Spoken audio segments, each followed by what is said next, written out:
And before I read case, I just have some quick few thank yous to give, if I may.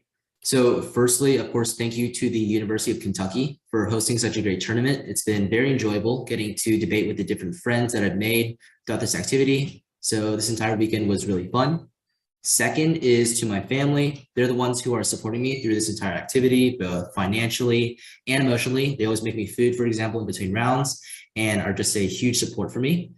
Third is to our coach, Siva, and the different friends that we made over the years. Siva has helped us a lot throughout this entire year, just helping me and Sully improve our skill in debate and really enjoying the activity. And the great friends that I made throughout this entire activity, such as Ryan and Jay from Medina, by Bob and Kunal from Lynbrook, Alon and Ben from from Anderson, Joseph from LaSalle, and for example, the people from Lambert.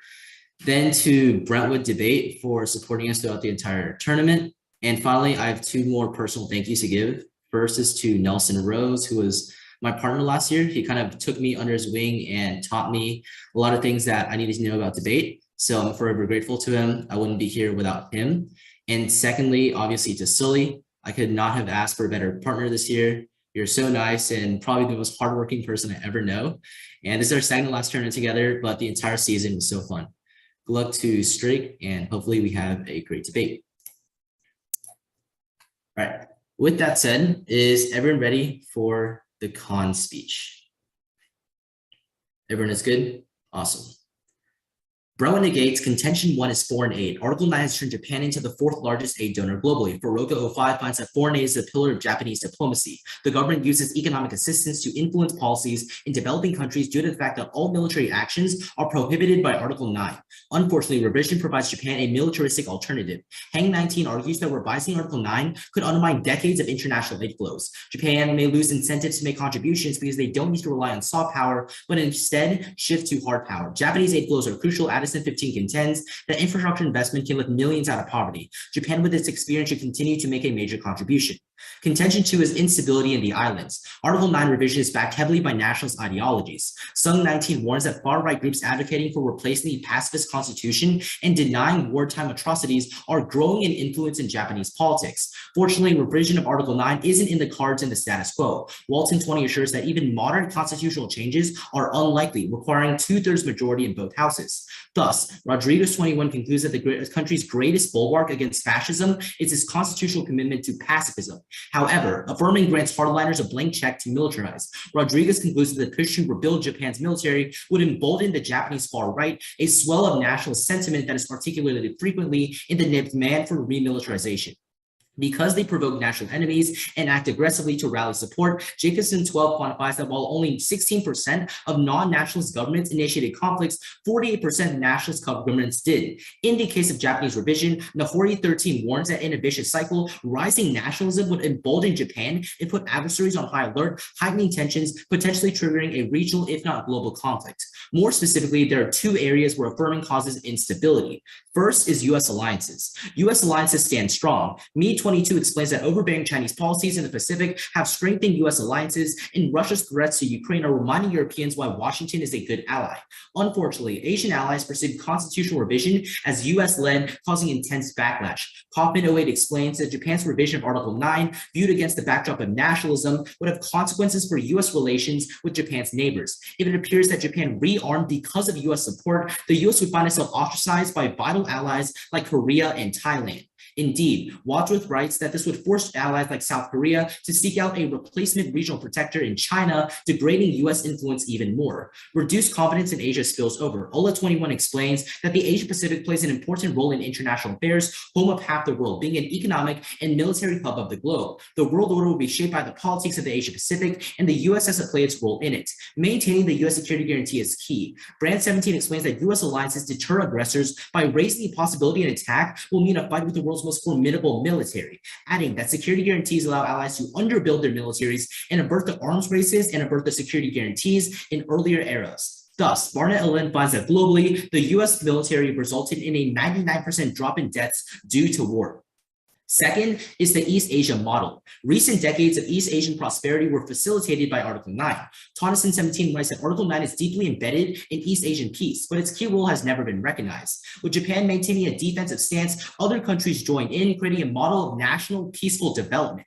Tonneson clearly confirms that the doctrine was so successful that countries like South Korea, Singapore, Indonesia, Taiwan, and more began to emulate it. As a result, conflicts and war casualties in East Asia dropped by over 70%.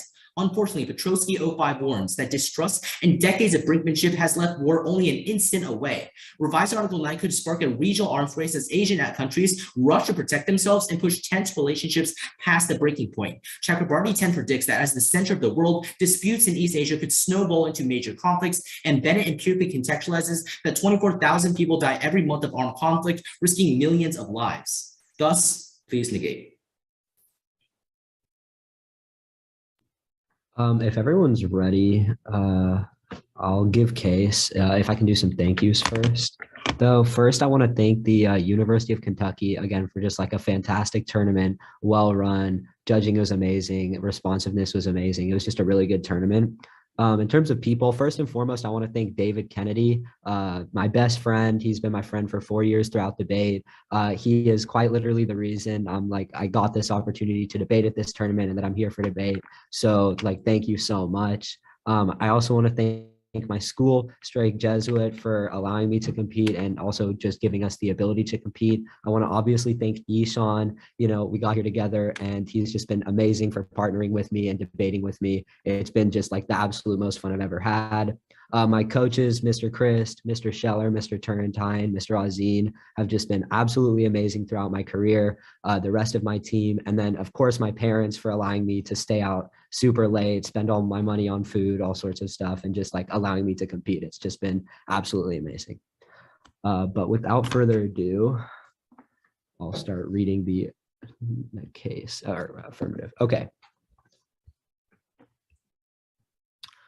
We affirm the post-war world is waning as Lane 12 analyzes Chinese military and economic rise to great power status combined with the American decline spell is to spell an end to 7 decades in this old order. While the West's moral and economic retaliation against Russia has convinced many of its reinvigoration, McTague from March laments that the big picture remains unaltered by Ukraine, Chinese and Russia influences growing, Western influences retreating, and a Chinese-Russian alliance seeks to reshape the world order. As a result, McTague specifies, China is actively committing genocide and dictatorships have taken root among the Middle East and North Africa. To counteract this trend, antiquated norms that constrain Western power must be modernized, and thus our sole argument concerns the liberal world order. Particularly, revising Article 9 would reaffirm and strengthen the world order in 2 ways. The first is untangling America. American security guarantees are becoming unsustainable. The TEB in 2022 explains that in a widening window of American weakness, defense spending will be close to post-Cold War lows. The U.S. might not be ready for the next decade, for the next war until a decade after we lose it. Lane corroborates that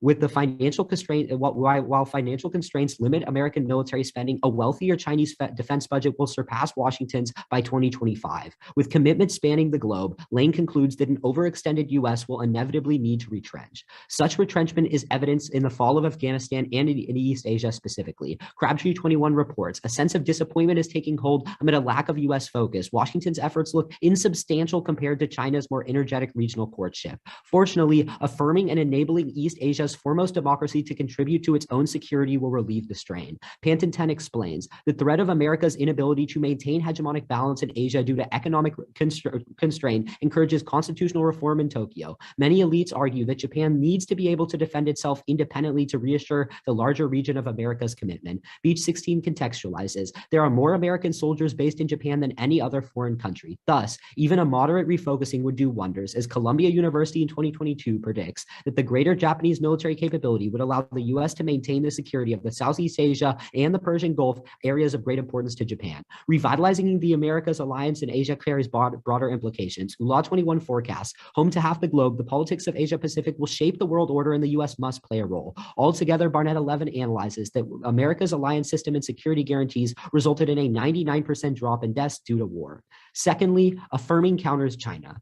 Crabtree laments the Biden administration is failing to balance competing with China and reassuring the Southeast Asian allies, and the Southeast Asia continues to drift towards China as a result. This Chinese pivot is underway as Hill 20 observes that South Korea is becoming more receptive to Chinese advancements. A solution is available. Japan has the potential to hedge against China. Bland 20 merits that Tokyo's economic heft and strong power make it well placed to counterbalance an assertive China. Despite a fraught history, Bland concludes, Southeast Asia sees Japan as the region's most trusted partner. However, Article 9 blocks such efforts. Lift 20 predicts that barring revision, significant limitations on Japanese involvement in collective defense fundamental to security of the world order remain. Affirming solves, as Lee 14 argues that Japan's military and normalization portends a new alliance system in Asia. If Beijing nears surpassing Washington in Asia, weaker countries surrounding China will acquiesce, but many may oppose China's ascendancy if a stronger and more flexible Japan anchors our multilateral alliances.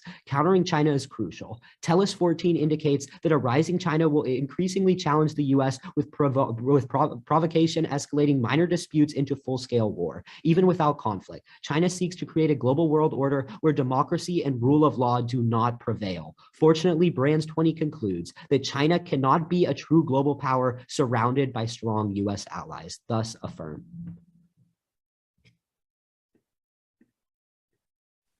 All right. Are you ready for cross? Yeah, you can take the first question. Cool. So let's start the time. Now, on your second argument, you said it's necessary for Japan to build up a military to do cooperation with other regional allies, right? Yep. Why is it necessary to build weapons and build up a military to do diplomatic cooperation? Yeah. Okay. Well, you have to have a certain amount of a confidence and assurance in your ally, right? Like that's why you don't see like huge powers like the U.S. or like China allying with like Cambodia or like Thailand, right? Because the militaries just don't compete, right? And when you're talking about like international geopolitics, you have to be talking to a country that not only A, understands knowing like what it is to have a big military and what it takes to control it, but B, like how people respond to that strong military. Right now, Japan can't be in the discussion because they don't have the military. Really quickly, right? Your comparison to Cambodia does not apply to Japan because Cambodia obviously does not have as strong a military as Japan. My question is simply, if you want to do diplomacy and cooperation with other countries, why do you need to build up a military? Why can't you just call them on the phone? I think you missed the point, but you like kind of got it, right? When I said that Cambodia like isn't in international relations because they don't have a big military, right? It's the same case with Japan. It's just Japan doesn't have an offensive military. They don't have a military to enter into this discussion. We've been on this for like a minute and like 30 seconds. I'm going to take a question. So specifically on the US's, what has America's policy been in the past, like, let's say decade for revision of Article 9? What does it look like? I'm not sure. You can tell me. Okay, yeah. So since like 2010, the US has really been pushing for a revision of Article 9 in Japan, right? If that's the case, why would it alienate the US as an ally if Japan did it? So that's exactly our argument, right? We specifically say that because the United States is supporting Japan in revising Article 9 and the United States is supporting Japan's remilitarization, all of these other East Asian allies are getting mad at the United States. The warranting is very simple, right? We say that in World War II, when Japan had an offensive military, they did very historical atrocities. That's why these current allies, such as South Korea, Thailand, et cetera, do not want them to remilitarize, and they blame the United States. Can I just sneak in one more question? Sure. So why did the US's support of Japan affirming Article 9 not scare the allies for the past 10 years? Because Japan has not revised Article 9. For example, if Japan has not done that action and Japan is not currently remilitarizing in the status quo, obviously South Korea and all these other allies won't get scared because they're not making any weapons. But that changes when you affirm the resolution. If South Korea sees that the US is like very hardly pushing for Japan to revise the article, wouldn't we have seen like a single politician from South Korea, you know, like at least be like, hey, America, don't do that. Or, you know, no, because insofar as one, because insofar as one, the support hasn't worked. And two, there's not tangible change in the constitution of Japan. There's no reason for these current allies to get scared. But you don't think like if this argument is true and they are like, if they would actually alienate the US or alienate Japan as an ally if this happened, right? You don't think we would have seen like if it happened, it hasn't happened right now because Japan's not making weapons. If the US as large global all right. Well, do we need any prep? Are we good? Okay. So Before I get started, I have some thank yous as well. First, I'd like to thank the University of Kentucky for holding such an amazing tournament. This is my third time going to the TOC. It's been well run and fun every time. Secondly, I would like to thank my family, my mom, my dad, my little brother Dean for being my emotional support through the ups and downs of 4 years of competition and always being there for me in my sometimes obsessive debate endeavors. Third, I want to thank Brentwood Forensics and Debate Team, my coaches, Miss Medlin and Mr. Grimes, and all the Brentwood Debate Squad. I love y'all. Brentwood Debate brought me here today, and I'm confident y'all will be in our seats here in the future. Fourthly, I want to thank our private coach, Siva. You've brought us to this level of debate so we can be here today in TOC finals and given me as much advice as I could ask possibly this season. I can't thank you enough. And I want to thank our FC prep group and everyone who prepped for hours on this topic. And to my friends around the circuit, just name a few: Zach, Zara, the Lambert squad, Ishan, Elliot, my OG, Ishal, Alon, and Ben, and many more, and all of my coaching teams, Lambert, Miraloma, and Mountain Ridge. Lastly, thank you, Will, for being an amazing partner that is willing to put in the work and being a fantastic friend outside of the debate round. I know this is our second to last rodeo, but I'm excited that we're going off like this. So if everybody's ready, it's just going to be responding to my opponent's case. All right. Let's begin now. Start at the top of my opponent's case. Their evidence saying US hegemony is declining is from 2012. Some of these impacts about massive conflicts should have happened before. It is way too late to be making this prediction. Secondly, when you look towards a more recent standpoint, our evidence says this exact aggression has been increasing US influence because it pushes allies closer towards the US, and the US can exert its military power over, which is why we post-date their 2012 evidence. And our evidence looks holistically and includes that on net, since our US influence is high now and deters adversaries and is ensuring allies, there's been a 99% decrease in war. Of course, we can't guarantee an entirely peaceful area, but our argument is right now the world is way more peaceful than it will be if you affirm. Lastly, their argument is an inherent contradiction.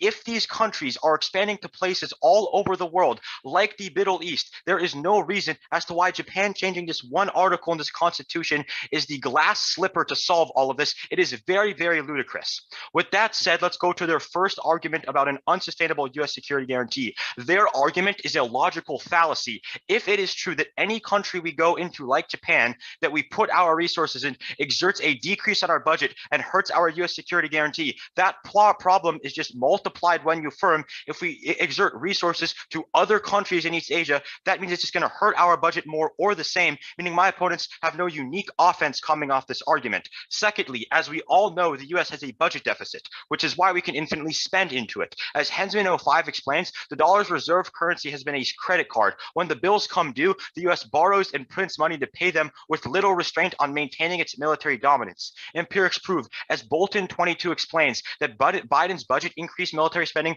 to $813 billion.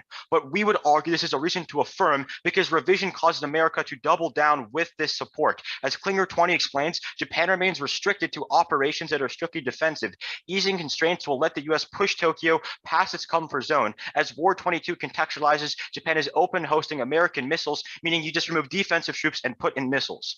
We would say, moreover, that the US is solving this threat now, as Corbyn from March indicates that Biden has sought to empower key allies to contribute to collective defense balancing in the Indo-Pacific. Indeed, Hale 22 confirms Ukraine has spurred Washington's closest allies in Asia to harden against China, which is why we're taking a step back now. As Lawrence 22 explains, the US military is reducing troops in the Middle East and Central Asia, allowing the Pentagon to concentrate on Asia as a whole, meaning we're solving their argument right now. Let's go to their second argument talking about regional cooperation. There is solvency that exists now. As Harold 19 writes, Japan's defensive cooperation now dissuades China from attacking, which is why Yang 22 finds there is a unified bulwark and block against Asia as of this month and against China with the US closest allies to prevent aggression. Moreover, we'd say that if you look to history, their argument's being solved for once again, because in 2014, the Prime Minister of Japan, Shinzo Abe, passed a reinterpretation of Article 9 that allowed Japan to exercise its military for collective defense. What does this mean? This is why regional cooperation is happening now, because legally, Japan's fourth largest military in the world can do cooperation right now, which is why there has been no invasion or massive Chinese influence for the last multiple decades. But even so, we'd say affirming would ruin this regional cooperation, as the ISDP 18 writes, an amendment to Article 9 would ignite protest amongst neighbors due to historical association of Japanese imperialism and wartime aggression. Moreover, the only reason why diplomacy exists now is because Japan is pacifist, as IAD Law 08 writes that Article 9 prohibits force to settle international disputes. This played an important role in establishing trust between Japan and the region. The reason why there's diplomacy right now is because Article 9 exists. When they can just expand their military and attack people, that goes out the window, and my opponent's bad impacts start to happen. Thus, we negate. Okay. Ben and I are going to take some prep. You'll see on the screen when we start.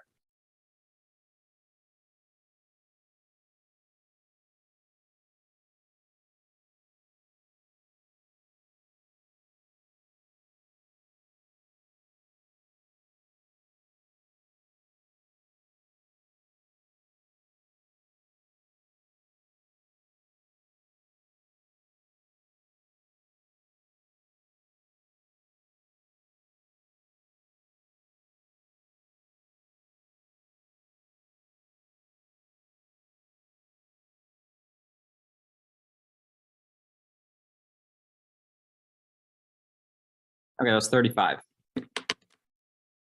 So like everyone else, I would also like to give a few thank yous. So first, to the University of Kentucky, I think everyone has said it well enough. You've run a fantastic tournament, and we are all really grateful for this experience, and I'm sure it's something none of us will ever forget, regardless of the result. Next to some personal people. First to my partner, Ben. Thanks for partnering me. Thanks for sticking with me, and thanks for letting me crash at your house for 3 nights. To your parents as well for dealing with me there. So many people watching this round will know, but I don't usually partner with Ben. I partner with someone named David Kennedy, and he is a really good guy. I don't think he gets enough recognition for that. So thank you for always being a source of light when I'm being down or beating myself up over results. Thank you for partnering with me throughout the year, and thank you for always being there for me. Next, I'd like to thank some of our coaches. First, Mr. Christ. I've said this before in every thank you speech possible, but you are a really good friend. I know it feels weird saying that to one of our coaches who happens to be a teacher at our school, but you've done a lot for this program, and you've done a lot for me, whether it's talking after tournaments or just having conversations about life. Thank you for always being there. To some of my teachers, thank you for letting me turn in grades late, given that I spend a lot of time on debate. So really appreciate it. And then to all the friends I've made along the way, to steal a quote from my partner, David, debate isn't about the wins and losses, but the friends you made along the way. And Sully, Will, you two included. I think something you've noticed is that none of us have asked for evidence, and that's because we all share prep. So, we're speeding it along. So to our teammates, Ty, Charlie, Bloch, Josh, Nico, and all the sophomores, freshmen, thanks for being there. Thanks for being fun, and thanks for doing prep sometimes. I'm not going to be able to thank every single person I've met on the circuit in the last 3 years without, keeping us for another hour. But, I got a lot of messages asking for shout outs, but thank you to all of you. You mean the world to me. You make debate the community that it is, and I'm really grateful to have you in my life. So with that said, it starts by defending our case and then moving on to theirs. And I need to get a timer out. Okay.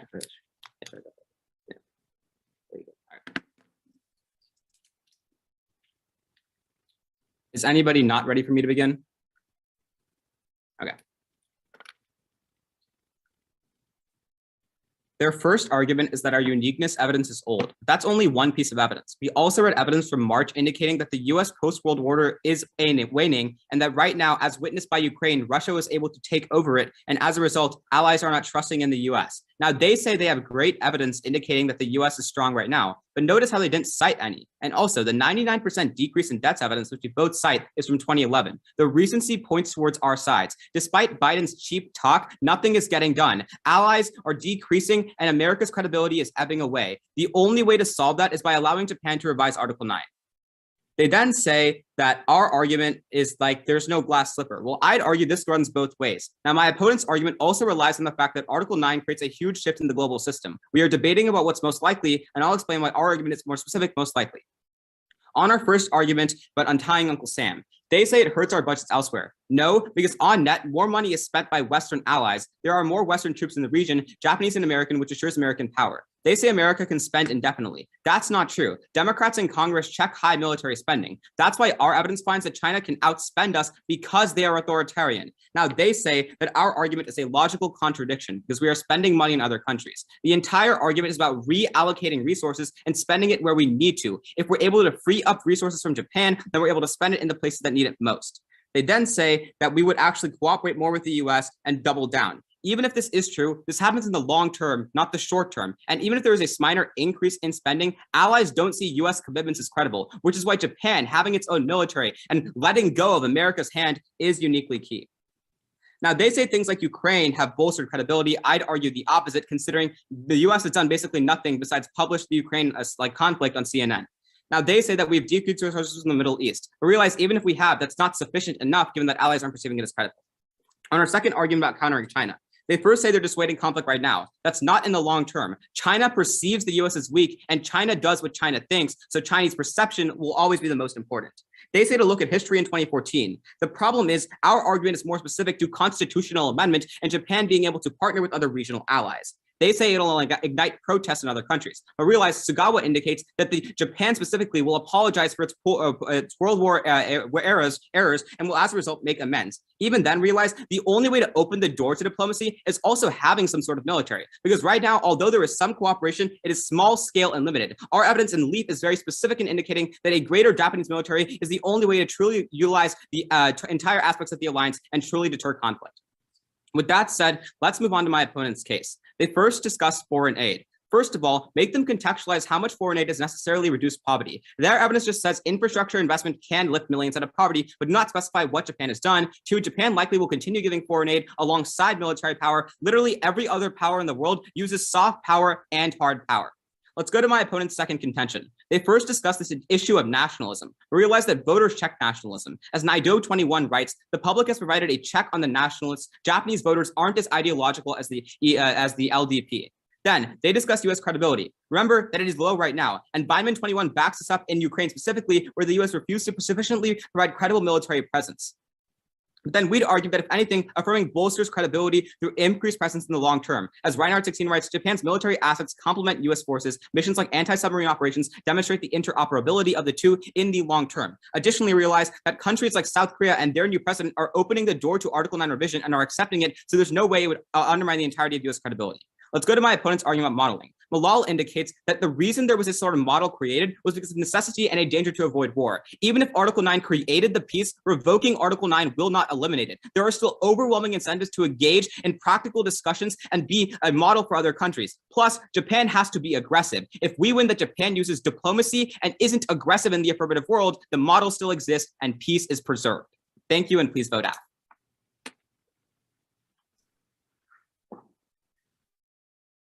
All right, well, you want to take some prep? Yeah, I'll, like Ishan, hold up my timer. Okay.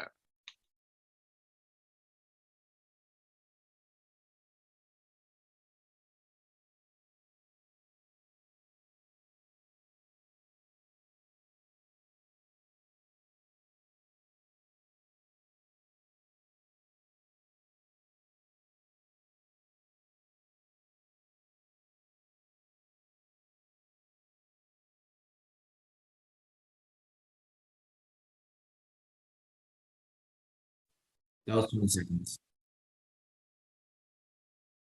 Okay, you ready for cross, Ishan? Yeah. Seeing as you spoke first, go ahead and take the first question. All right, yeah. So let's go to your argument about cooperation, right? So when you talk about apologizing to countries for their past misdeeds, yeah, what do any of the Article 9 proposals say about this? It sounds like you know. Yeah, no Article 9 proposal that's ever been written at all, right? Doesn't have any precautions or any provisions to go out and apologize.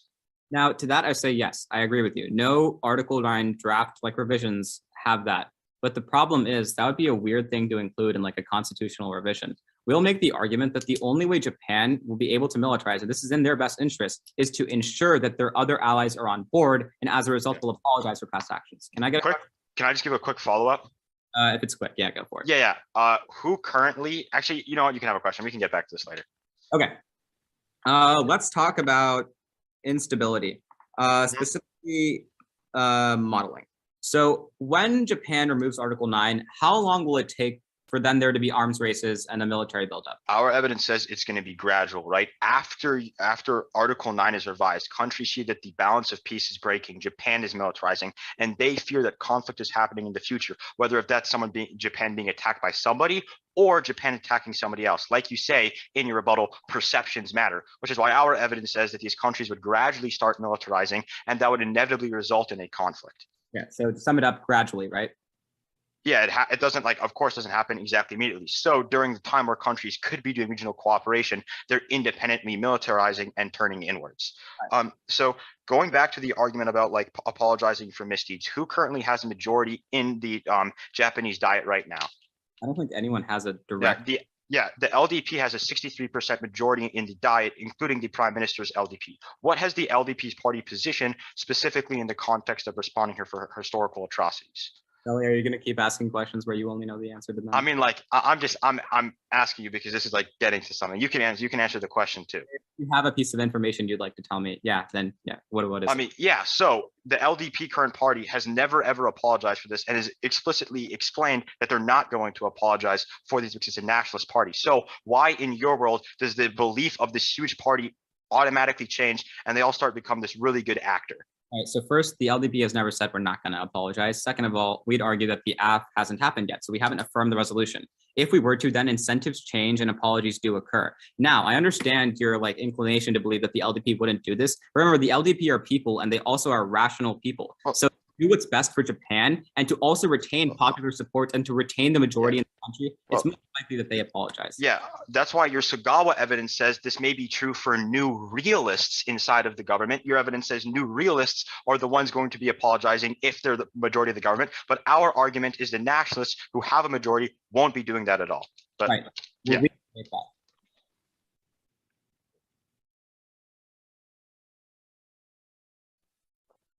All right, we'll take Brett.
We have 15 seconds left. All right. Order is going to be starting on our case and then weighing and then finally responding to my opponent's arguments. Is everyone ready? Okay. At the top, Ishan says that US influence is waning right now, but this isn't true. We say that the Ukraine invasion is strengthening US credibility because other countries look to the United States for protection. That's why Russia's invasion has actually been a constraint. If anything, the fact that the Russian invasion has gone poorly has actually deterred China from aggressing in areas like East Asia. That is why China has been trying to aggress against countries like Taiwan for 70 years, but there's been no war because the United States security guarantee is strong right now and is able to deter any sort of Chinese aggression. We're going to be going for a second argument about instability. Our hardliners argument is very simple. We say that once you revise Article 9 and you pass this amendment, the Nationalist Party will increase power. That's really bad because we say that if the entire country of Japan becomes nationalist, they look inward and become extremely aggressive, destroying all sorts of diplomacy or cooperation whatsoever. They say that vetoes check back. This isn't true. We say the nationalists are already going to gain power, so these vetoes don't even matter. But on our argument specifically about modeling, our argument is very simple. We said Article 9 created a peaceful development model that limited militarization, which has been adopted by the entire East Asian region, lowering conflict and casualties by over 70%. Revision would upset the peaceful balance, and being a return to conflict, countries would be forced to protect themselves by remilitarizing as well, resulting in heightened tensions and rising militarization, which would fuel a conflict that would invite international draw-in, risking a conflict that would kill millions of people. They try to give you two responses. First, they say that this is created to avoid war, and there won't be any there will still be diplomacy once you affirm the resolution. This isn't true because number one, we say that if diplomacy is already happening right now, there's no reason to develop weapons. We would argue that if they say that Japan is developing weapons, they actually get scared of Japan because for two reasons. One, they see this as a nationalist policy, and two, they saw that Japan did very historical atrocities during World War II. That's why they see Japan as a threat. Quickly on security guarantee, they said that in the long term, the security guarantee will be better, but this isn't true because we say that in the short term, the US allies are scared, so they pull out of the security guarantee. These long-term benefits do not matter. Our argument comes before theirs because first, it's more probable. They've considered that Japanese modeling resulted in a 70% decrease in conflict, while they can't give you a single example of a conflict that's happening right now because of Chinese hegemony. Moreover, if all countries are militarizing independently in their world, regional cooperation is not possible. Then let's go to their case. On their first argument on untangling America, remember this doesn't make a lot of sense because even if the United States redirects their military to other countries, this is still draining the budget. They're not solving the problem. Then secondly, we said that the United States can spend infinitely because they can borrow infinite amounts of money. That's why they've conceded that the budget for military spending has increased by $830 billion.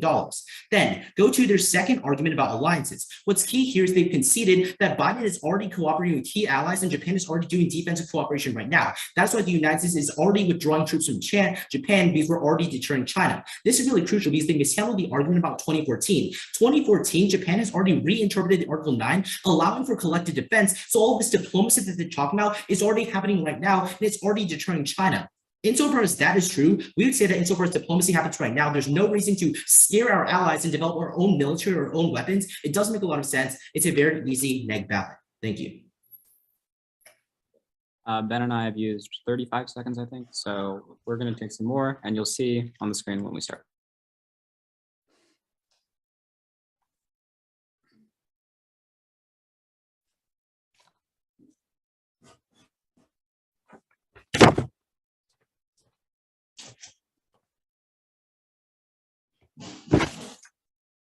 We paused. Mr. Kandani, do you mind muting so that we don't hear any background noise? I apologize. I wasn't aware. Sorry. All right. So we were at 10.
Correct me if I'm wrong. I got that as your prep. Not sure. Is everyone?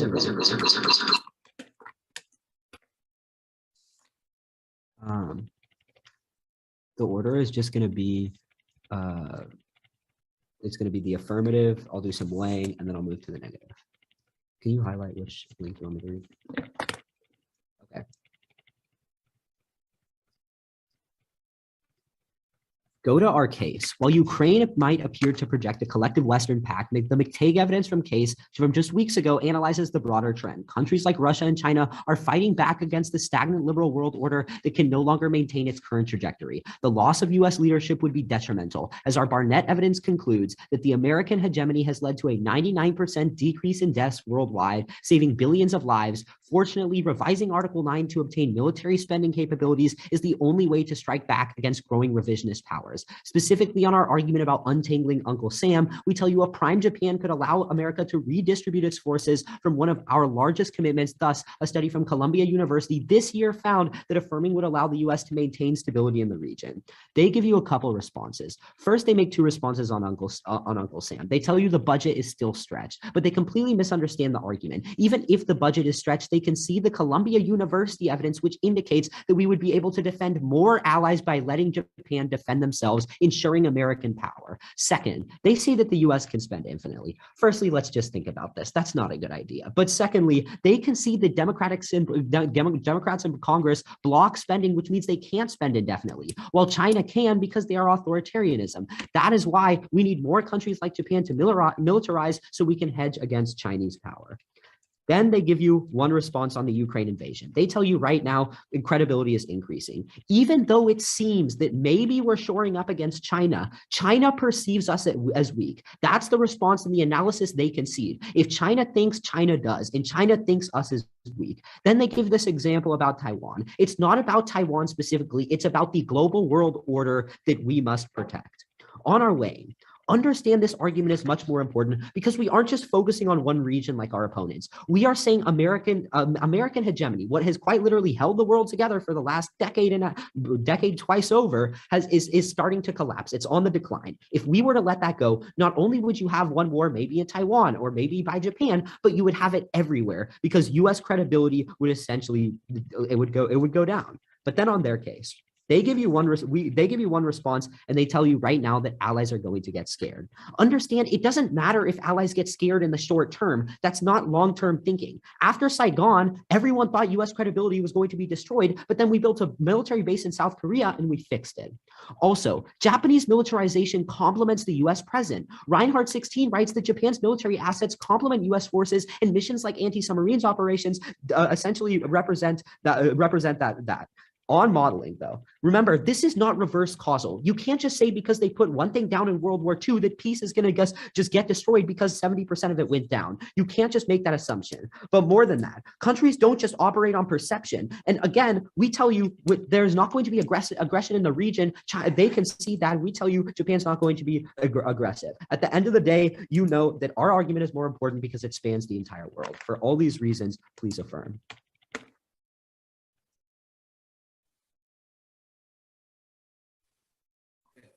Are y'all good for cross?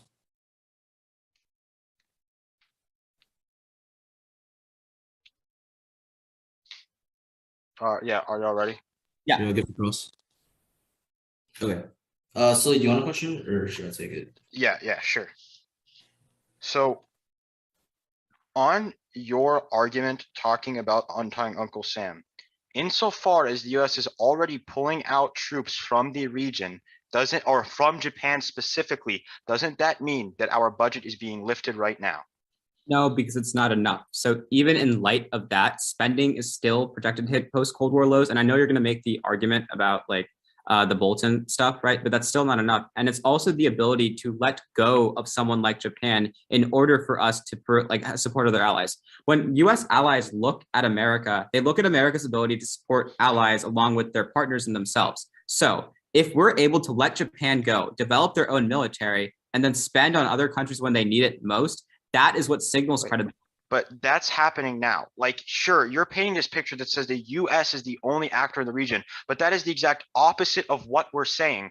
The US is pulling out troops in the region right now because Japan can already act independently. For example, what you don't respond to is in 2014, they allowed Japan to use the fourth largest military in the world, Japan's military, for collective defense, meaning they can already defend their other allies in the region without them needing the US to be like the babysitter there. That's on our argument about counterbalancing. So if you want to apply it to our argument about untangling, I think they go hand in hand, right? The reason why the US is pulling out troops from the region and is going to go to a long scale decrease like we're talking now is because Japan has the capability, right? You're saying they need military capability to be able to do this. Our argument is they already have the military capability. You've never explained why we need to revise this one subset of the Article 9 of Japan's constitution that's like 4 sentences to save this entire like alliance insofar as already being solved for now.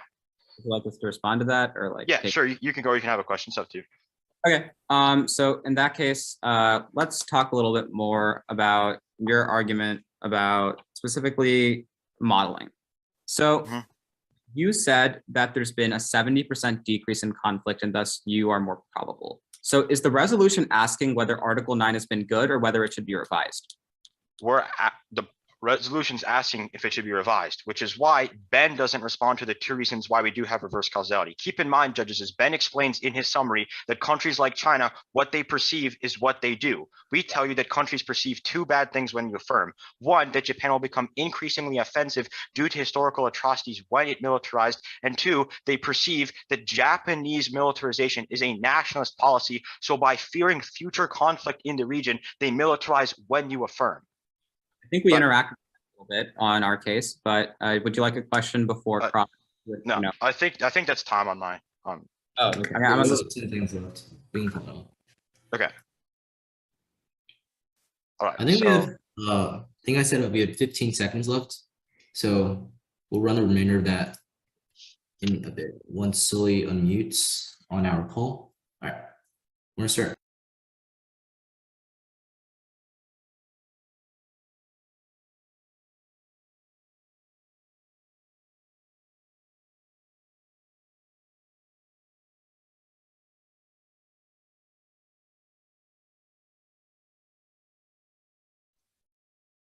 Okay. The order of my speech is just going to be comparison and then our argument about modeling and then their case. Is everybody ready?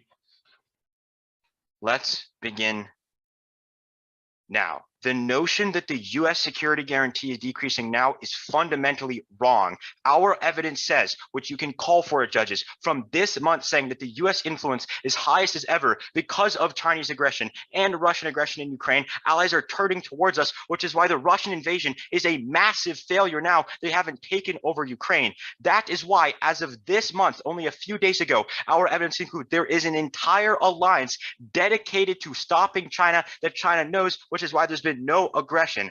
Our argument talking about conflict in Asia, as we both agree, is the linchpin of the US security guarantee globally, meaning if there's a massive conflict in Asia, allies see that we're not supporting them and the US is not supporting them, meaning it takes up my opponent's case. But the biggest thing Ben misses in his summary is nationalism.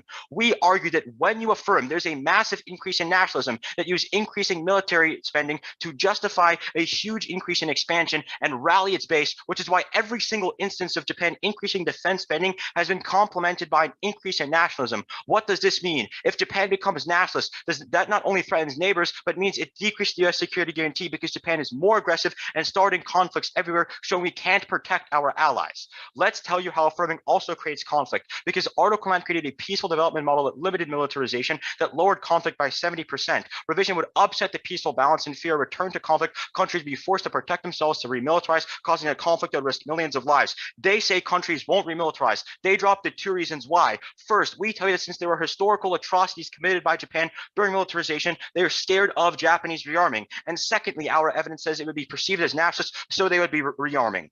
But if you don't want to vote on this, you can't vote on their case. They do not respond to the fact that the US is pulling out troops right now. Why? Because Japan has the 4th largest military in the world and is allowed to do collective defense under Article 9. They say Japan needs a military. In summary, they already have a military now. Do not let Ishan change this and make it seem like you need to affirm, their benefits are already being reached now, which is why conflict has dropped by 70%. Okay, so we're out of prep. My order will be very similar to Sully's. I'll start with comparison, and then I'll go over the aff case and then the neg case. So is anybody not ready for me to begin?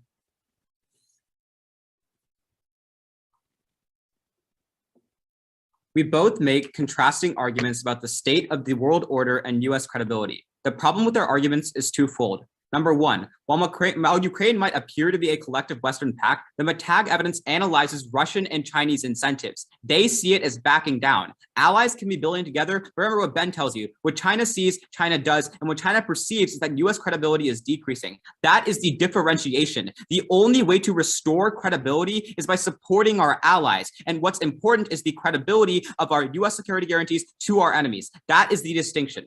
That said, let's go to our case. Our argument is very simple. A prime Japan could allow America to redistribute its forces from one of our largest commitments. Thus, a study from Columbia University this year found that affirming would allow the US to maintain the stability of regions around the world. They only have one response at the end of today's debate.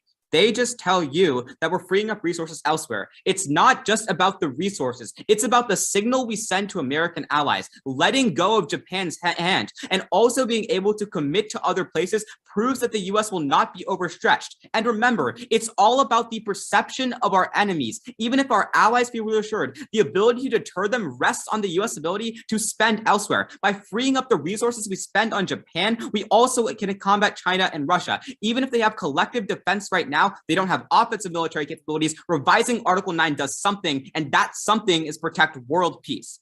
Now, if we win our argument, we should win today's debate because they only focused on the East Asian region, whereas we affect places all around the globe. That is conceded. Even more so, they say there's been a 70% drop in deaths due to war. Remember, that does not mean that if you vote AF, there's a 70% increase in deaths. This is not what the resolution is fundamentally asking. Realize that there are arguments suffer from correlation and not causation. Although East Asia in Article 9 created a peaceful model for development, that does not mean that reversing Article 9 suddenly reverses that. Instead, that model will still persist. In spite of nationalism and in spite of these concerns, that model does not go away insofar as Japan has not been aggressive. And remember, Japan, as we have agreed, will apologize for their wartime atrocities, which solves back for their arguments. Our arguments are more important, and theirs are a shot in the dark. Thank you, and please vote out. Good round, y'all. Good round. Oh, I'd say it was a great round. Thanks, teams. I guess judges have to take our time to go through our review and decision-making process. All right, hi, is everybody still here? I was obviously the last one to submit and I have decision. All right, congratulations to both teams. Honestly, making it to finals of the TOC is a remarkable achievement. You should be very proud of yourself. Like, I personally thought this was a great and very close round, evidenced by how long I took, but ultimately it was a 3-0 for the neg. Since I was last, I can go first. Again, this was a fantastic round, but here's why I voted neg. Clearing up the uniqueness debate, I think that the most important determination of this round, which is the most important determination of this round, I think that both sides can agree that there are aggressors such as Russia and China that threaten peace. The act tells me that American influence and power is waning. We need an independently strengthened Japan so that the US can establish its presence elsewhere. I do think that it is a neg summary and final focus. They both tell me that Japan currently has a sufficient military and defensive capabilities, which is why the United States is already retreating troops now. I don't get a sufficient response to this on the app. All I'm told is that it's still about broadly setting the signal of letting go of Japan and committing to other places. Because it seems that the US is already loosening its grip on Japan, I see no reason why the app impact shouldn't already be materializing. But I also think that the app narrative is a bit too vague, and there are some mechanizations missing from the link chain. It is unclear how much or what kind of resources, for example, that we would distribute and to where. I think absent providing a uniqueness claim of where specifically American power is needed, it's really hard for me to vote app on app claims of like what is a global impact of world peace, given that what I said above about this not being a unique offense for app, but it's just kind of like you're telling me that, you know, we need resources everywhere so we can uphold peace, but you're not telling me where the peace is even being threatened. So I think now onto the neg offense. I think that most of the app here most app has here is that there exists a peaceful model in the quo. There's no reason it's reversed. I think that this doesn't contend with the warning that gives me about increased nationalism in the government and the reaction of regional allies who are, and this is in summary, are allies specifically because of the pacifism. The blippy response I get from App's summary is that voters check back on this. This wasn't in final focus, not really warranted. I think it seems that increased nationalism and ability for Japan to militarize destabilizes diplomacy in the region and makes conflict all the more likely. While the app does have a claim to an impact of larger magnitude, I prefer the specificity of the neg impact scenario and link chain, given that there's a minimal risk of offense for the app anyhow. Okay. So I will go next if it's okay with Sam. Okay. First of all, as I opened this before the round began, I echo the same comment that Sim also shared. You two, the two teams were amazing. There was clarity in your arguments. There was passion in your arguments. And obviously that's, proof enough that you guys are in the final round. So congratulations to both of you, both the teams, to get this far. And I really, really liked your thank yous as well. I think it showed the gratitude that you expressed to the folks that have helped you get here. So it's very, very pleasant. I'm not as technical as Sim was in her arguments. I looked at it very simplistically. I looked at it as, and you'll see more details in my notes. I said, in the status quo, with Article 9, Japan has a strong defense capability. They're still fourth largest in the world. The region is stable. There's 70% wars. The wars have been significantly low. 99% of all that energy is going economic growth of the region. China is building capability. No aggression has been demonstrated. And in the status quo, nothing is broken. And yes, China's overspending America or can overspend America by 2025. That could lead to a problem, possible. But today, US is still pulling out of Japan, yet the region is stable. US still has the largest military presence outside of US in Japan. Pulling out of Japan and supporting elsewhere. Okay, what problem are we fixing? Sim made that point. What problem we're trying to fix that we need to fix by pulling out of Japan? So I didn't hear specific examples. So the relative merits of pulling out of Japan and letting Japan build their own capability, I didn't hear that from the AF side.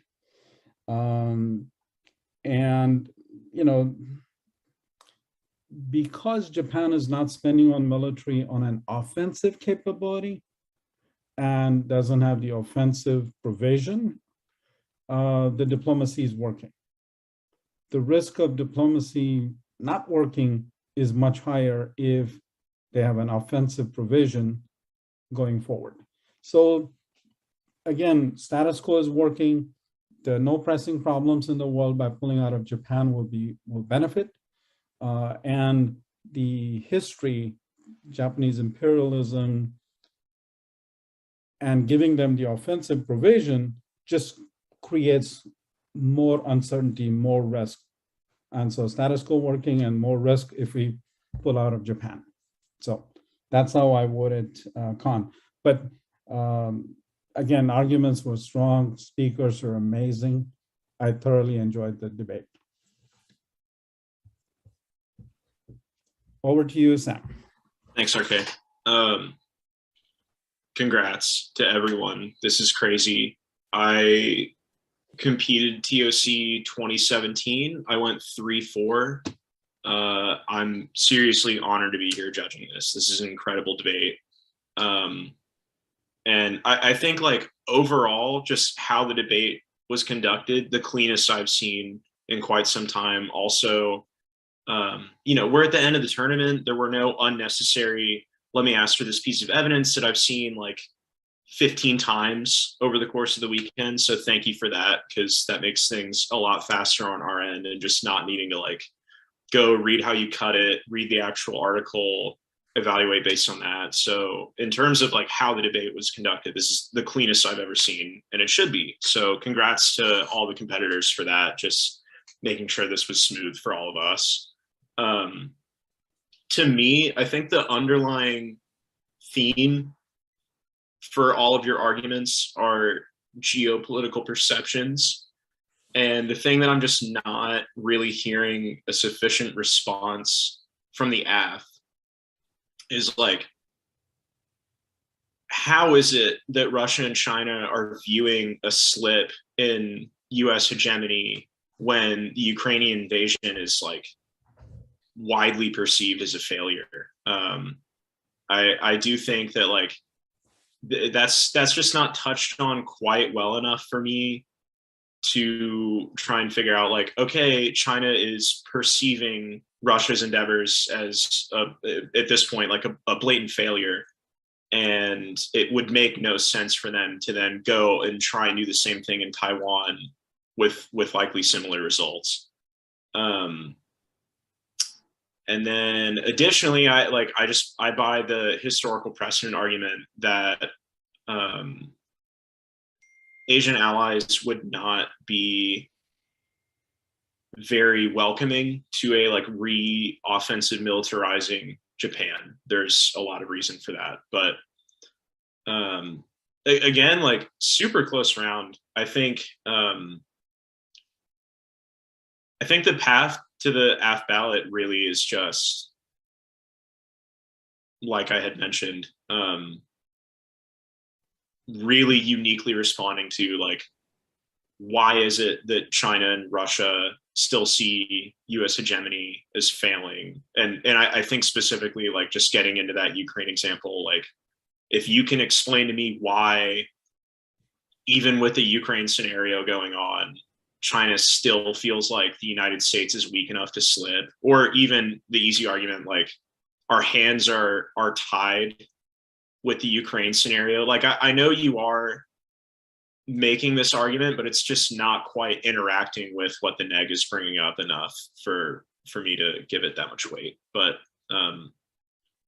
this is an incredible round. Thank you all. Thank y'all for Thank judging. Again, awesome round. Thank you. Thank y'all Congrats, for Brentwood. Congrats, y'all. Thank you Thank so y'all. much. It's amazing to be Congrats, debating Strake. on the finals. And thank y'all for judging. It was so Y'all have a fun. great rest of the day. Thanks.